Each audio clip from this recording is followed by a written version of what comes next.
I'm about to start moving stuff. I'm about to start moving this laptop over. What's all in the way? Yeah. Too much electronics around What's here. going on? Maybe that's what it is. That's what's wrong. Oh my gosh, we're trying this for the second time now. My apologies. We're back, and we got to unfortunately do this whole thing over again because the first time we tried to do this, the connection broke, and I don't know why I'm talking like Bill Cosby.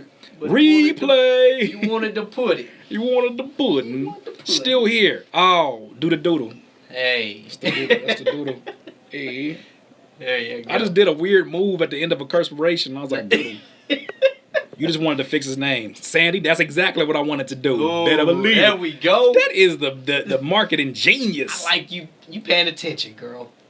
You're paying attention. You is paying attention. If I didn't think any better, I think you got something for her. I think you might have something for her. I ain't got no sleeves, but you know what I'm talking. Back after the drop off. What part of Cali? I am stationed in San Diego. I could use a mentor. We can't be all. I'm in the Inland Empire. But okay, so we're back again. She laughed. Put a bunch of laugh emojis. We're back again.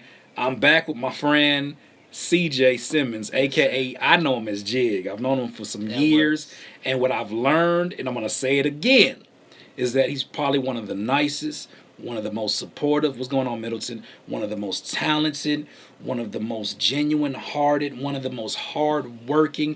And when you see somebody that continues to do that all the time, it's something that's infectious. When you see somebody support as much as this guy supports, Namaste Souls, what's going on? When you see somebody that supports as much as him, it's infectious. You want to just always show love. This is somebody that doesn't even for nothing. He don't ask for nothing. He ain't never been at me and was like, yo, can I get some free beats, Curtis? Because I'll always be supporting you on Twitter and stuff. But I've had people who do that. Right. So you know how it be. But I'm gonna let him introduce himself. This is CJ Simmons. Yeah, I gotta get used to it because I'm used to saying Jig, man. but you're rebranding right now. Yeah, we in the process of rebranding, but I go by the name of CJ Simmons. If the person who was on there before want to know about my YouTube, you can go find me at CJ Simmons Music. Again, it's all new music, all new profile and everything. So I got a few videos up now. Find me at SoundCloud as well, /CJ Simmons, Bandcamp, CJSimmonsmusic.bandcamp.com. Talk about it. Listen to the music, man. I mean, it's a little bit of positivity, a little bit of non-positivity, a little bit of funness. It's balance. You know, it's about balance. I try to make music for everybody, man, at the end of the day. So, born in San Bernardino, California. Hey. Medical hospital, right on Medical Street. So, if any of my... tell him. See, here's the thing. You need to know about... Yeah, you can look at him and be like, oh, he just what you bringing him on for? Like, we rap. Okay, we all rap. What you trying to say, Curtis? No, this man right here, I told you this man is uber intelligent, uber supportive, but what do you do for a profession besides this here music? Music? If you don't mind sharing. No, I don't. I'm a pharmacist by day. So, and then at nighttime, I'm bar breaker, baby. A bar breaker. I'm on the mic, man. I'm in the studio. I'm working. Mm-hmm. Probably giving Curtis advice. True. You know what I mean? I call him whenever I get migraines, and I say, man, what kind of tricks you got to get rid of migraines? Because he be like, man, just drink Mountain Dew. We got a different type of sugar. I said, how you know that? How you know that? It changed his life a little bit. It changed my life. Just a little bit. My hair, my eyes be twitching sometimes. I'll be in front of the computer, in front of his iPhone all the time. He said, oh, man, just get some B complex in your life. And it changed. I stopped twitching. Yeah. And my perspirations were clear because of him. But what I want to tackle first and foremost, because I think it's important, I think that a lot of questions that come up on the channel is how do I become supportive of other artists and then still maintain a career for myself? Because I think in this industry, a lot of rappers, a lot of producers feel like it's a dog eat dog and they got to go after their own and they got to support for their own self. Why do you choose to do things a bit differently? Because I see you don't just support me, you support a lot of artists and you do it consistently, and I don't never see you asking for anybody to do anything when it comes to your particular music.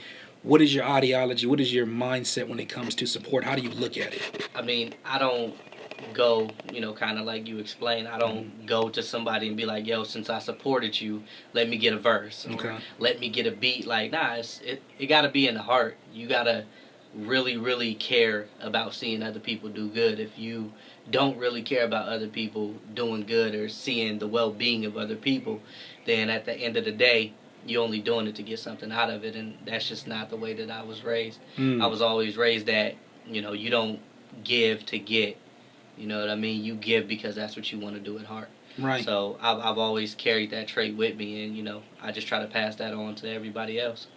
He said these are those 60-minute interview questions. You doggone right. I got some 60-minute interview questions because I'm intrigued by it. And I always try to bring people to you that it's not about me bringing y'all like like folks that y'all heard 1,000,001 times. It's about bringing you folks that I think that you can benefit from those positive vibes, from their ideology, because we're all going through this together. We all have our own journeys. We all have our own mindset. And I think a big thing that comes up is a lot of artists are like, well, how can I find time to support other people if I have my own career? How would you answer that? I mean, honestly, man, it's all about scheduling. You know what I mean? When you're in the music business, everything is a schedule. If you don't have a calendar, you don't have a schedule, it's going to be hard for you to find time to do the things that you really enjoy doing. Mm-hmm. Some people always complain about not having time to make music because they got to work all day. Well, you don't work 7 days a week. And if you do work 7 days a week, you don't work 24 hours a day. So if you really care about what it is that you're doing, you can take an hour out of your day and go support as many people as you can within that hour. You can take an hour out of that day and write as many verses as you want to. Sandy says, have a wife reminding you of things.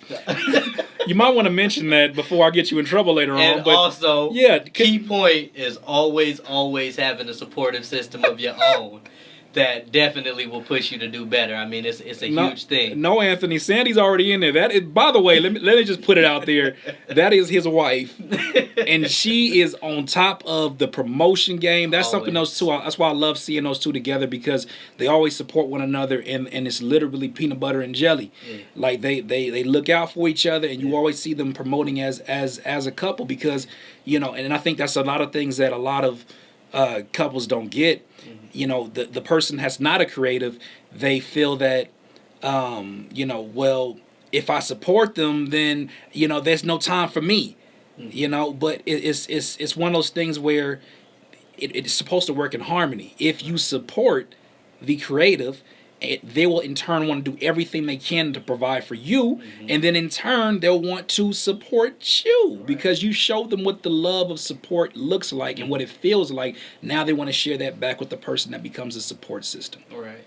And I mean, honestly, man, at the end of the day, man, when wifey got your back or your lady got your back, like, I mean, how you gonna lose at that point in time when you got somebody in your corner who push you harder than anybody else?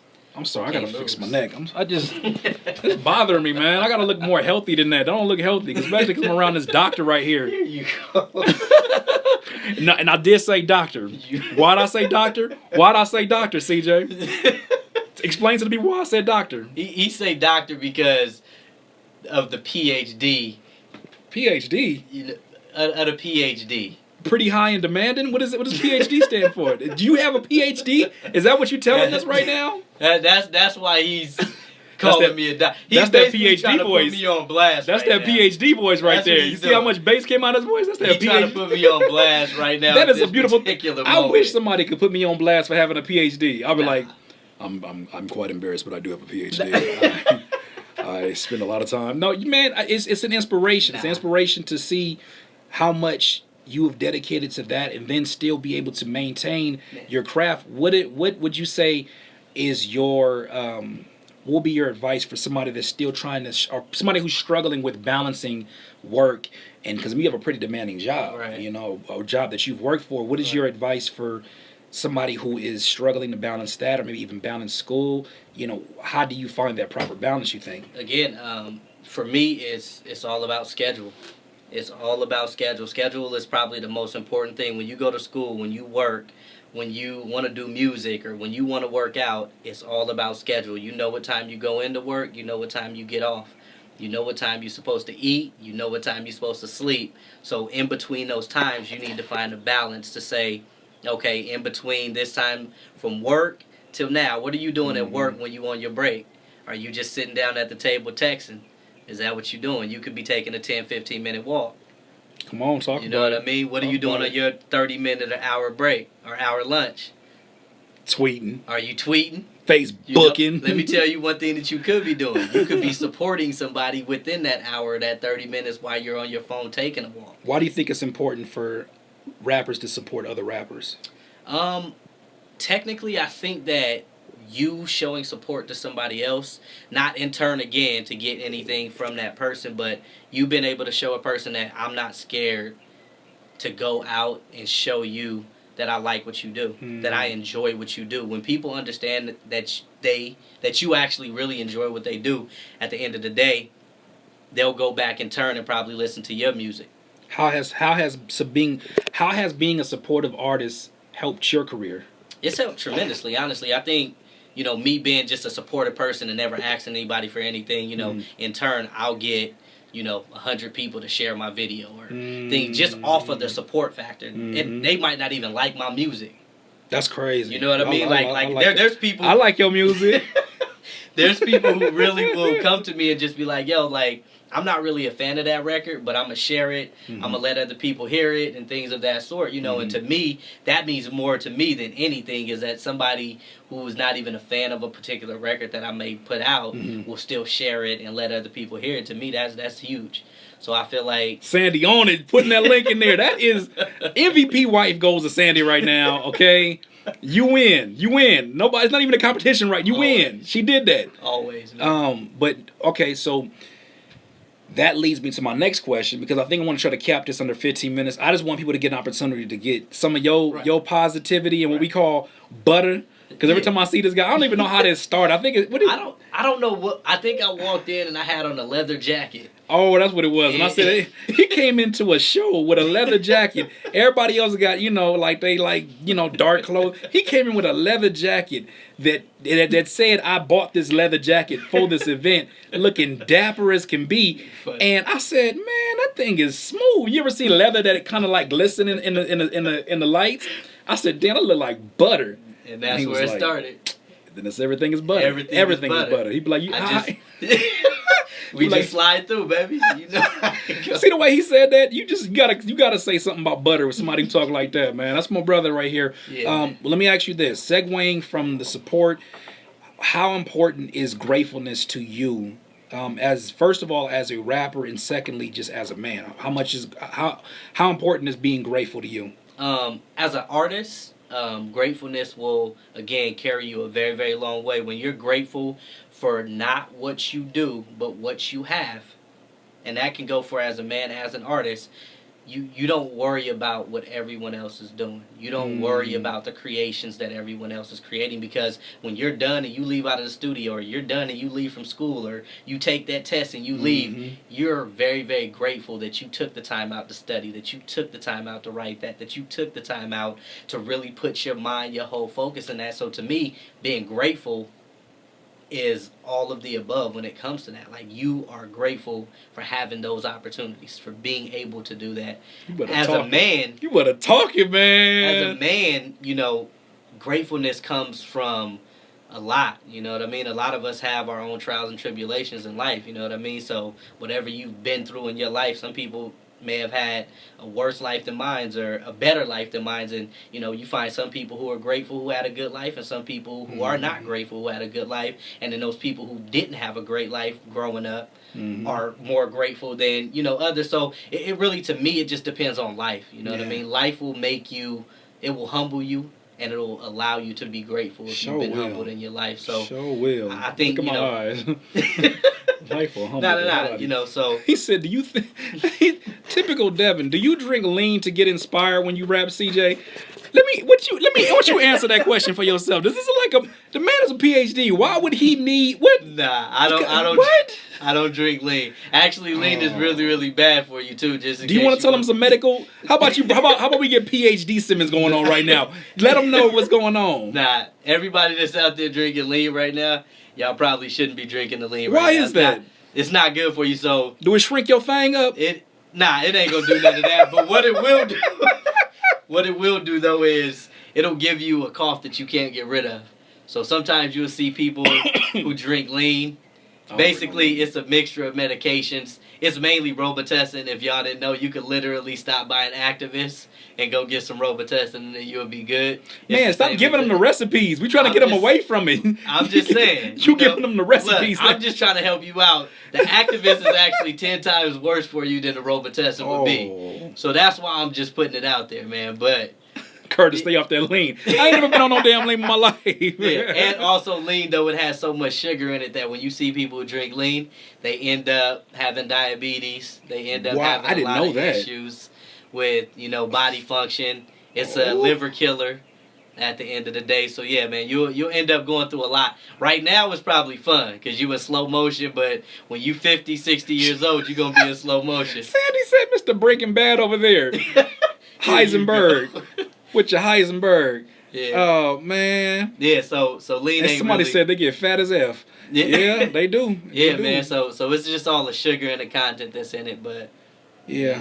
Well, okay. Well, let's. I think typical Devin is trolling, and that's fine. There's always got to be somebody trolling. But if you guys have any questions that you want to ask, feel free. We're gonna do a little open forum for a few minutes. Yeah. And then we're gonna go from there. I really do have a cough. It's the most irritating cough. I never drank lean in my life, not on purpose.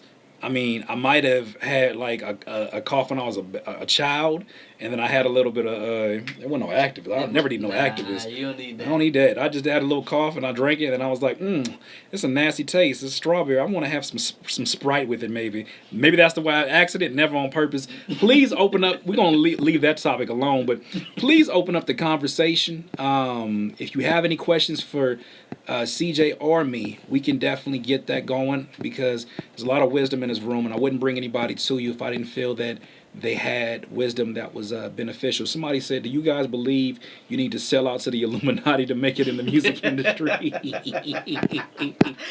The Illuminati, honestly, I'm going to be honest with you. If that's something that you feel that you want to do with your music You probably career, never heard this advice before.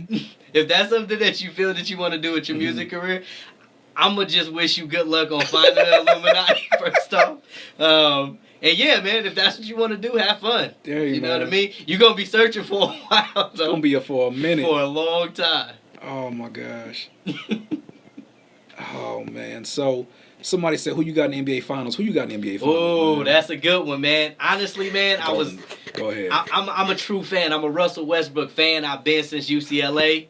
So I really want OKC, man, to really, really do their thing, man. But with the way things is going, man, it ain't looking too good, so I'm going to just go ahead and be a bandwagoner. I'm going to run with Houston this year, man. Houston? I'm going to run with Houston this year, Houston, yeah, they strong, but I'm not trying to see. Houston look good this year, man. Man, nobody trying to see no Houston Rocket championship around this, but that's like seeing another San Antonio Spurs. Y'all need to get teams that are more exciting to watch, because I can't watch the Spurs. Golden State? Yes, exactly. Man. Everybody needs 17 superstars.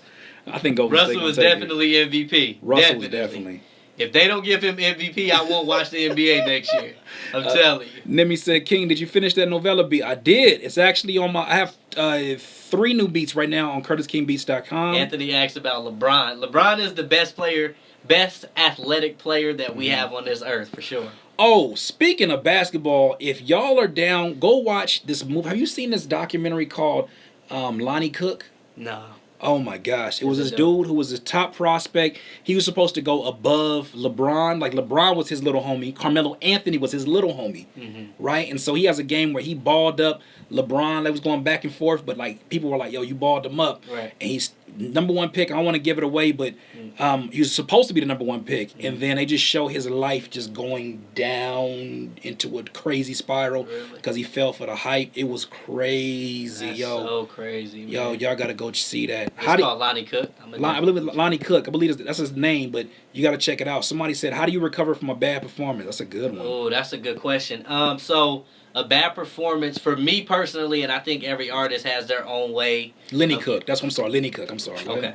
Yeah, so I think every artist has their own way of bouncing back from a bad performance. A lot of times what I'll do is if I had a bad performance, I'm going to still try to go out and network. I mean, that's not going to stop the grind. It's not going to stop the movement. But book another show at that same exact venue and make sure you're prepared. You got to always...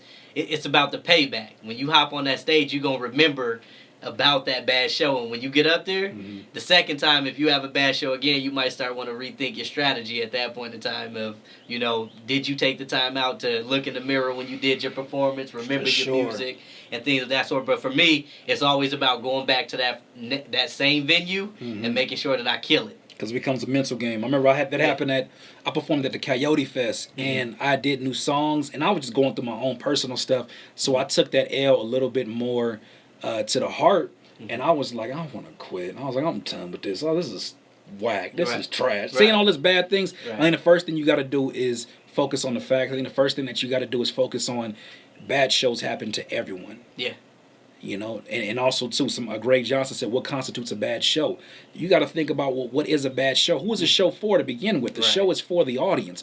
Now, if the audience comes to you and says, that was a terrible show, you might feel a certain way. You might feel like, you know what, I need to start changing things. But sometimes, don't forget, we are harshest critics because we want innately to see ourselves become the best versions of ourselves, but sometimes we can be our worst critics and therefore make these shows look like they're worse than what it is. Focus on the facts. If you forgot one lyric, chances are, and that's why I always say, I used to have a buddy, and I ain't gonna put him on blast, but when we would perform, he would miss his line and he would do this.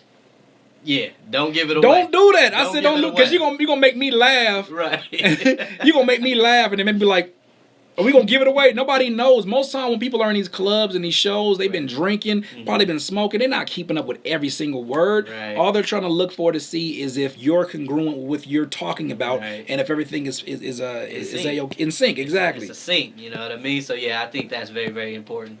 Definitely don't give it away. When you're on stage and you mess up, you forget a word, do not give it away. Keep going, and keep going.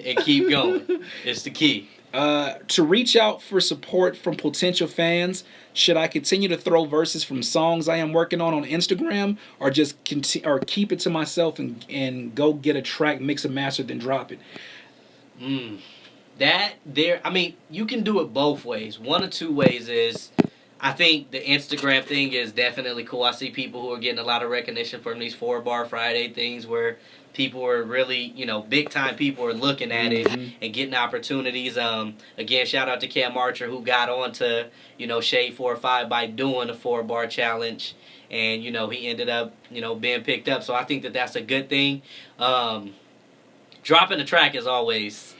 That's always the pudding. That's the butter. Yeah, it's the butter on everything, man. Like, when you drop a record, you are giving your audience an opportunity to hear what you can do. 4 bars, it's fine because they'll still get to hear you. But when you put together a solid record, people actually know that you can make a song. So I think both are very effective, but I would say making an actual record would probably be more effective than the 4 bars. Yeah, and I think that it's great that you're doing some other content aside from your music, because I think at the end of the day, our biggest problem, and you guys are probably sick of me saying this, but our biggest problem as rappers, our producers, is rising out of obscurity. Nobody knows who we are. Why should they care? What separates us? Everybody raps is what people say. I think it said I'm talking 16-bar posts, not 4. That's fine too. Yeah. I mean, it's all a matter of what do you feel. Like I have a consultation that I did where I basically told him he had a history, and I think it was like chemical engineering, and I was like, he went to Harvard. I was like, you went to Harvard for chemical engineering, and I was like, you rap about whatever you want to rap about, but do not ignore that part of your life, because that puts you in a place where now when excuse me, that wasn't a lean call. I'm sorry. Now you put yourself in a situation where these complex TV and all of these people who do these interviews will now want to interview you about chemical engineering because they can't interview any other rapper about that. It's something interesting about you. Oh my God, it's irritating. But it's something that now they have something to pretty much. Oh my God, maybe it is lean. I'm playing. It is something where now they have.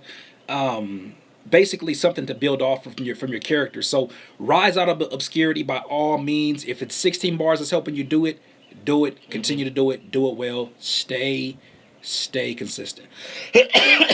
Man, I'm talking too damn much. I'm speeding it up. That's the problem. Eyes all watering. I'm getting excited. There you go. Why am I making my face? I don't know what's going on. I think it's this wide angle lens. My eyes all sleepy. Look, what is that? What is that? Doc, he needs help. Don't trip. We gon' by tomorrow, y'all ain't gonna even think he ain't gonna complain about nada. Nothing. Do you like Flying Lotus? Heck yeah. Flying Lotus is dope. Genius. Super dope. Super dope. Do you think it's worth enrolling into a production school? Yeah. It's a up and down. It's kind of if you can get it for free, let's put it like that. If you can enroll into school, by getting grants, anything like that. Personally, if you're planning on being an audio engineer right out of school, it's going to be really tough, man, because they're going to want their money back, and the government don't play about that. So it's super rough, man, to get out there. But if you feel like you have opportunity and you can really create something out of it and you won't have those issues, I say go for it. Somebody asked you a question and said, CJ, what do you think of new artists like Lil Yachty and 21 Savage? Well, technically, I don't really listen to that particular, and I'm not saying that I've never heard any of their music or anything like that, but I just don't listen to that particular genre of music all the time. I barely listen to hip hop as it is, like, even though I'm a hip hop artist, but I don't know. I like jazz music. Oh, okay. I really like jazz, so I listen to jazz and R&B. But to answer your question, I really don't listen to that particular type of music. If I do tap into it, it's just because something had just dropped at that moment. Oh my gosh. Yeah, you're out of here. Somebody asked if you shoot the gun sideways. Like, come on with the trolling. Like, your trolling it's to the point where the trolling is not even good. If it makes me laugh, that's great trolling, I think. Right. Thoughts on Kendrick Lamar's Damn album? Amazing. That was definitely, and I'm probably gonna be really biased because I'm West Coast bias. Yeah, I'm a huge West Coast bias. Fan, so I'm gonna be super biased. I really enjoyed the album. I'm a Kendrick Lamar fan. I'm a J. Cole fan. So anything that Kendrick and J. Cole drop, you probably can hear me playing it for the next month, 2 months, or however so long. How do I get my beats out to popular artists? I think one of the first things to do is get to where the popular artists are and try your best not just to get emails, not to just get contacts, because you got to think these people get that on a regular basis. I think that the most important thing is to establish a relationship with them. Like the first time I met Ant from Atmosphere, I told him, I said, well, in my head, I didn't tell him this, but in my head I said, I'm not just trying to get your contact. I want to make you laugh. If I make you laugh, laughter, like making people laugh is one of my best assets. If I can make him laugh, he'll at least remember my face when he sees his flat top walking down the hallway like, hey, Curtis. And I said, I hope he does. And so he asked me about, I think what he asked me about? He asked me about how I was touring. And I said, it's good. It's just, I wish I'd have packed more underwear because... Yeah, it's just scarce. The laundromat, he just starts cracking up, and I'm like, good, I made him laugh. And then the next time I saw him, he was like, yo, Curtis King. And I was like, first and last name? But because of that, now I have an opportunity to say, hey, by the way, since we all friends and stuff, can I send something through to your email? I mean, I make music or whatnot. That's how we met. Right. I think it's great when you establish those relationships where you have the opportunity to do it. Sometimes the only way you can do it is sometimes you meet them the first time and you're not asking them for something. You meet them the first time, even if they're on tour. Meet them the first time, make an investment into them in terms of your personality and even like what you do, and introduce your name, give them props, tell them something, maybe give them something that nobody else would have thought to give them something. That's something too. A cheat code, give them something. People don't give these artists anything. Like, I don't mean just your beats. Yes, your beats are a gift. I understand. Daniels, it's a gift. But give them something so that the next time you see them, they're like, oh, this person last time gave me my favorite, bag of red licorice. Oh, my God. It's oh, gosh. Oh, it's oh, gosh, in the building. Oh, gosh. Answer this question. How do producers get their beats to bigger artists? Work. That's an oh gosh. That's one way. No, for real. Work, network. That's one of the biggest things. Network. How can they network at a show? What do you think is the best way to do it? Should you walk up to them and say, "Put your number in my phone"? You probably wouldn't suggest that. I don't know. I mean, I did that. You walked up to a rapper and said, "Put your number in my phone"? I didn't walk up to rappers and put my number in their phone, but I did I went to shows and I was like, yo, I think you're dope. Listen to my beats, because people know people. Word gets out if you're dope or not. Right. And stuff happens. Somebody said, is self-taught enough to get to the next level? CJ. Self-taught? Like if you self-teach yourself, is that enough to get to the next level? Yeah, I think that there's a lot of artists that we probably don't even hear of Hold on. who are self-taught artists, producers. I mean, technically as a music artist, you can consider yourself self-taught. You know what I mean? When you're writing your own music, I mean, unless you Drake and you got 16 writers, I mean, you really in there self-teaching yourself how to write 16 bars, how to put together, you know, that beat. I don't know how to make a beat at all. That's something that I wish that I knew how to do, but, you know, I know a lot of producers who are self-taught producers who are super dope. So I think being self-taught, it just, I think it's the demand that you bring when you are self-taught. Do you have a different sound? What is your sound like? Do you sound like DJ Mustard? Do you sound like DJ Quick? Like, you know, what's the variances of your sound? Like, if you sound different, people are gonna adapt to the different sound. If you sound like every other producer, then it's gonna be kind of hard for you to fit in when they can go pay DJ Mustard $1,500 for a beat instead of go pay you $1,500 for a beat. So, you need $1,500 for a DJ Mustard beat? Let me find out. I mean, I don't know if that's what you're charging, but I'm just throwing it out there like that. You know, that's what I think happens. Ladies and gentlemen, I'm going to actually wrap this up, and I'm going to jump back on here, but I'm going to let these guys get to their session. I just bombarded the session because old gosh had to go do something. But my brother, thank you so much, Always, man. Thank you for man. joining Hey, me. thank y'all. Make sure y'all follow me on YouTube as well and all of the social media sites. If you have any extra questions, hit me up. I will be glad to answer them for you. No problem at all. And no, I'm not a producer, unfortunately. That's why he here now. They got a session. Them two got a session. This is my producer right here. He produces, and then I make the music. That's kind of how it works. Well, thank y'all for asking these amazing questions. Thank you, definitely. CJ. We appreciate you. Man, Oh gosh, appreciate you good being over here. there, man? Oh gosh, Yeah, she's good, man. What's your YouTube page again? Is it Oh Gosh Beats? Oh gosh beats. Make sure y'all check that out. We got a project coming out really soon as well. You Make just sure you released check that on out. my channel? Oh! Oh, I didn't mean to do that, but it's finna be flame. Yeah, I heard some stuff, so I'm gonna let them get to it. I'm about.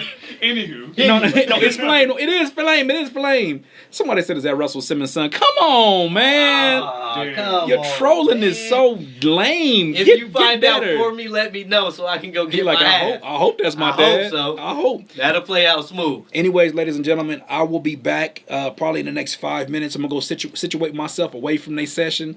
K-Law, I'm going to answer your question when I come back in here. I'm going to let them go ahead and work, though. I don't believe in intervening in people's sessions unless I get some free work. I'm just playing. Anyways, peace. I'll see y'all in a second. Dupes.